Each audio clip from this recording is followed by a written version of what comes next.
अरे दीदी, सूरज सर पर आ गया और आपकी बहू अभी भी नहीं उठी। कैसा जमाना आ गया, बहू के होते हुए सास काम कर रही है। इतनी खटर पटर सुन के भी वो नहीं उठी। अरे रजनी, तुझे तो पता है कि मुझे आदत है जल्दी उठने की। सुबह सुबह से देख रही हूँ आप सारे काम कर रहे हो, बहू आराम कर रही है। अरे रजनी, तू चाय पी। तुझे तो पता है कि तेरे जीजा जी को आदत है सुबह 8 बजे नाश्ता करने की। तो बस मैं जल्दी तो उठ ही जाती हूँ, तो मैं नाश्ते की तैयारी कर लेती हूँ। और बहू बेचारी रात को ऑफिस से इतनी लेट आती है थक कर के, तो बेचारी थक जाती है। कोई बात नहीं, उठ जाएगी। तू ले चाय। दीदी, ज्यादा ढील देने से बहुएं सर पे चढ़ जाती हैं, आपके प्यार का नाजायज फायदा उठा लेगी। नहीं नहीं रजनी, समय के हिसाब से ना सबको बदलना ही पड़ता है।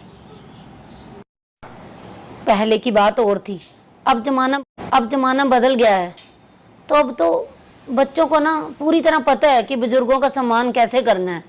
तो मेरी बहू ना बहुत ही समझदार है। मम्मी जी राम राम। मासी जी राम राम।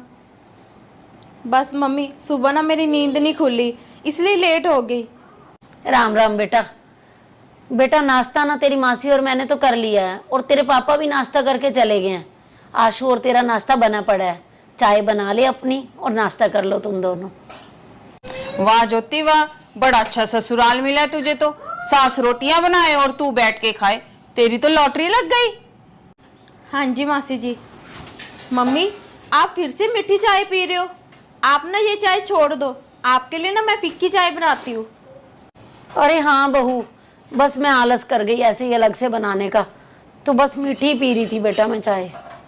अब खाने पीने की चीजों पे भी रोक टोक लगाएगी? हमारे जीजा जी ने तो कभी रोक टोक नहीं लगाई थी, जो दीदी बोलते थे वो ही खाने को ला के देते थे।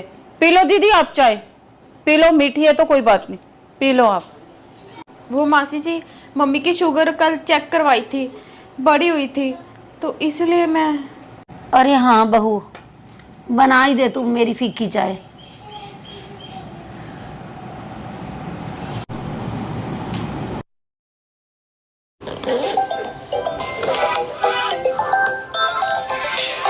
काम वाली का फोन। हेलो, क्या? ठीक है। अरे आज तो काम वाली ने नहीं आना, घर का काम कितना पड़ा है। मम्मी कैसे अकेले काम करेंगे? ऐसा करती हूँ, आज ना आधे दिन की छुट्टी ले लेती हूँ। मम्मी तो परेशान। मम्मी, आज ना काम वाली ने नहीं आना, तो मैं ऐसा करती हूँ, मैं छुट्टी ले लेती हूँ मम्मी। अरे नहीं नहीं ज्योति, छुट्टी की क्या ज़रूरत है, मैं कर लूँगी। बर्तन और सफाई तो है, तू टेंशन मत ले। नहीं मम्मी, आप कैसे करोगे? कैसे करूँगी क्या, सब कर लूँगी, टेंशन ना ले तू। ये ले तेरा टिफ़िन तैयार कर दिया, तू निश्चिंत होके जा जॉब पे। ठीक है मम्मी।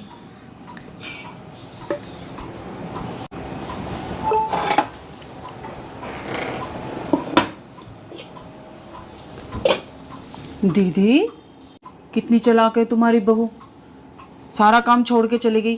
काम वाली नहीं आई थी तो छुट्टी ले लेती। आजकल की बहुएं मिठी बातें करके फंसा लेती हैं, इनकी बातों में मत आओ। बस रजनी, तुझे ना अब और कुछ कहने की ज़रूरत नहीं है।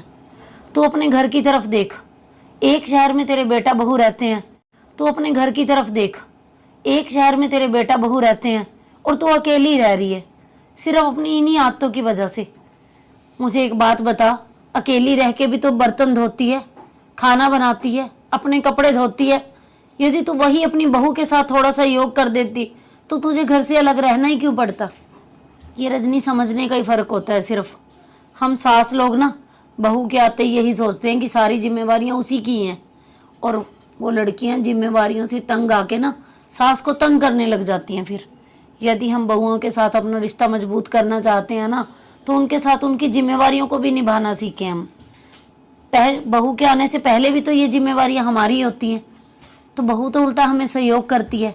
तो क्यों ना बहू के साथ एक प्यारा सा रिश्ता बनाया जाए। मुझसे गलती तो हुई है, आप सास बहू का प्यार देख के मेरा भी दिल करता है कि मैं भी अपने बहू बेटे के पास रहूं, उनका सहयोग दूं। अब मैं